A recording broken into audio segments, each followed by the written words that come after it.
where Americans want him to focus. According to CNN polling, 57% say the president should use his speech tonight to talk about the economy and the cost of living. Among Republicans, that number is even higher, 65%, and that far exceeds, as you can see there, some of the president's other top priorities and what they'd like to hear from them. Immigration at just 15%.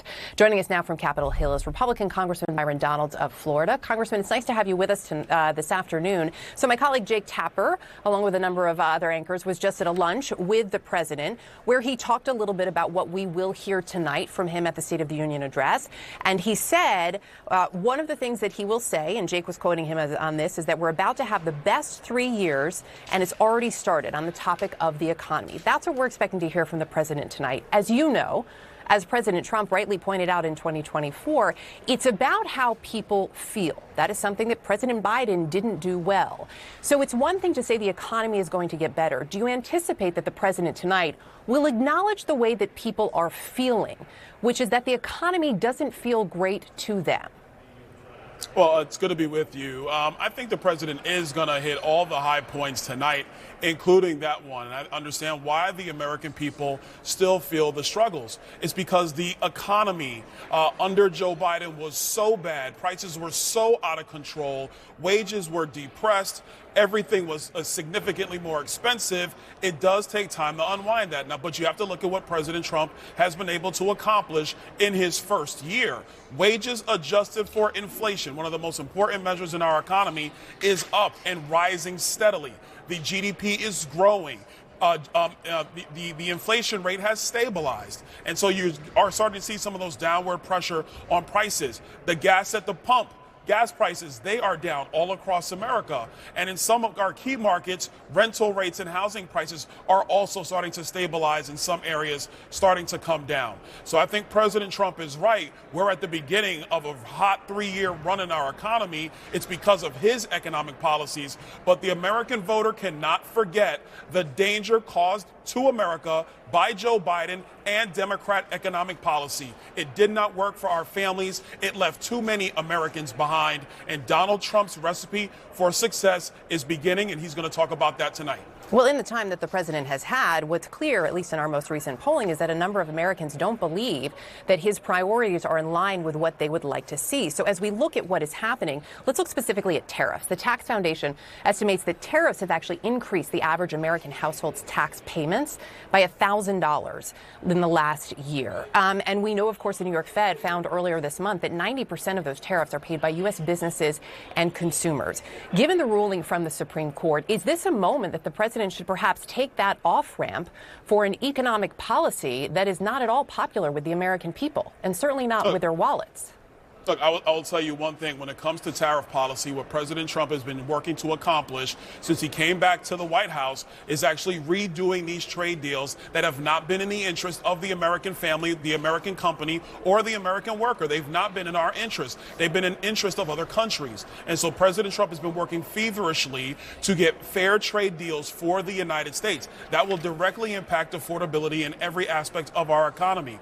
But number two, and more importantly, people are about to get their tax refunds over the next couple of months, and what you're going to see are much more sizable tax refunds than American families have seen. No tax on tips, no tax on overtime. This was in the president's agenda last summer, passed by Congress, signed into law by Donald Trump. Democrats all opposed it, but the American people are seeing the benefits today. So I would argue, while some Americans may have questions on tariffs, if you look at every economic agenda item that Donald Trump has been able to accomplish without Democrat help, mind you, it has been to the interest of middle-class families all across America. And when they file their taxes and get their refunds, they're going to see that directly in their bank account. It's going to help them through the rest of this year while the rest of the president's agenda takes hold over the next couple.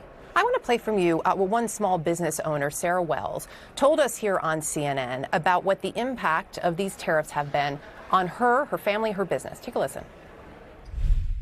I was amazed and thrilled. It feels like a win for small businesses. We have been out there telling our story of the real impact of this for a year. It's been absolutely devastating. I've had to lay people off in my small business, and we've been out of inventory, not having our best sellers. It's cost us probably $500,000 in losses this last year. So today to hear that the tariffs were ruled illegal and far-reaching, it was an awesome success. That was really troubling for her as a small business owner. She's not the only one to feel that way. She's not the only American to feel that way. Does the president hear what she's saying? Do you hear what she's saying as a lawmaker? I absolutely hear what she is saying. I know President Trump does as well. And this is part of the work that has to be undone from previous administrations that, quite frankly, this is not about previous administrations, Congressman. This is specifically about the tariffs that the president himself put into place. Don't cut me off. We're having a nice conversation. Now you're cutting me off. Understand when it comes to economic policy, that economic policy trends over time. We have terrible trade deals in the United States that were basically signed and negotiated by former presidents who don't know what they're doing when it comes to economics, but they were setting up trade, which has hurt small businesses, large businesses, mom and pops in the United States. If you're going to try to get some of these countries to the table, how do you do it? You send them a letter and say, pretty please? They're not going to do that. You got to be tough, and that's what Donald Trump was working to accomplish. The Supreme Court has spoken. The president made his adjustments, but let's just be clear. Tariff policy, in my view, is about restating the global order when it comes to trade to favor the United States. But if you look at everything else that Donald Trump has been doing with respect to the economy, it is significantly better, without a shadow of a doubt, than everything Joe Biden did or Barack Obama did or George W. Bush did. It's not even close. You know it. I know it. The American people know it as well. And when we talk about the American people, a January Fox poll says 39% say they're worse off financially than they were a year ago. 36% say they're doing the same. That woman's story, again, is in direct relation to the economic policies that the president put in place when it comes to tariffs. Last question before I let you go. Sure. Do you believe the more than $133 billion in tariffs that's been collected should now be returned? Look, let me answer two things real quick. Number one, to the polling number that you just said, everybody knows that this economy is way better than the one that Joe Biden left the United States with. I mean, that's just beyond. But we're talking about the economy of today. That is a fact. We all know that the economic policies of the previous administration were disastrous. You got to acknowledge it because prices were out of control. The economy was stagnant. A year prices in, are under control. The economy is getting better today. Look, I heard your polling, but polling is a snapshot in time. The reality is that this economy is significantly better under Donald Trump than anything Joe Biden and the Democrats could produce because they had their way and they almost wrecked the American economy for everybody in our country. Congressman Byron Donalds, thank you for your time. Stay with us. We'll be right back. Thank you.